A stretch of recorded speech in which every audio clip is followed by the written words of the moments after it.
Now raw data does not have any meaningful information. You will have to make it into an arrangement. The arrangement could be in increasing order or decreasing order, or the best way is to classify it in intervals. So let us consider intervals. These are called the class intervals. The number of students getting between 0 and 5, number of students getting between 5 and 10, 10 to 15, 15 to 20, 20 to 25, 25 to 30.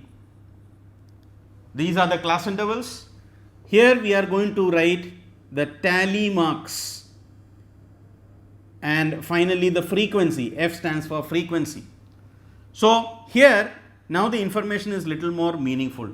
So tally marks, let's say if we are taking this data for 10 students in a test of out of 25. So 24, 21, 6, 8, 5, 17, 20. So 1, 2, 3, 4, 5, 6, 7, then 8, 10. So we have data for 9 students here, and let's say 25. So this is the data that we have got for 10 students. If we want to do this, now 24 will lie between 20 and 25. So we put a tally mark, that means a simple dash. Then we have 21, again we'll put a dash.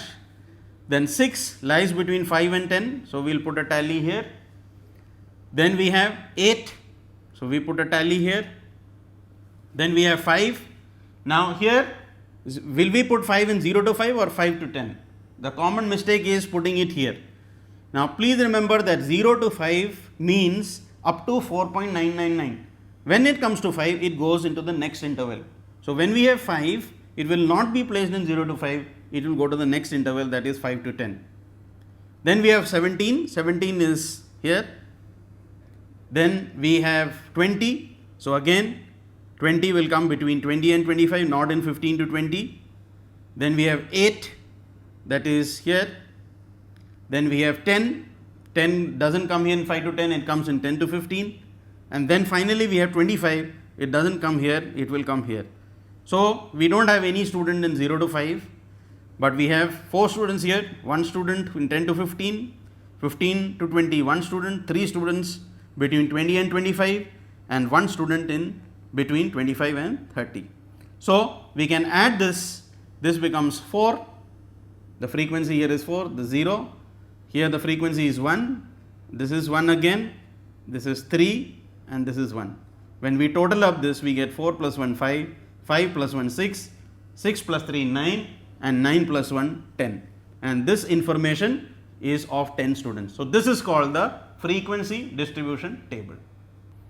The frequency distribution table is now obtained. The number of students were 10, and we totaled up the frequency, we got 10. The numbers which are written on the left side of the class interval are called the lower limits. So all these are lower limits. So lower limit of the third class interval can be a 1 mark question. What is the lower limit of the third class interval? So first, second, third, the lower limit of the third class interval is 10.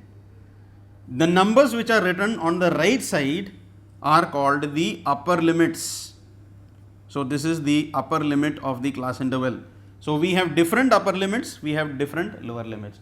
So upper limit of the fifth class interval, 1, 2, 3, 4, 5, the upper limit is 25. The difference between the upper limit and the lower limit is called the class size. So in this we find that the class size of the first one, 0 to 5, upper limit is 5, lower limit is 0, 5 minus 0, we get 5. Similarly, in the second class interval, 10 minus 5 is also 5, 15 minus 10 is also 5.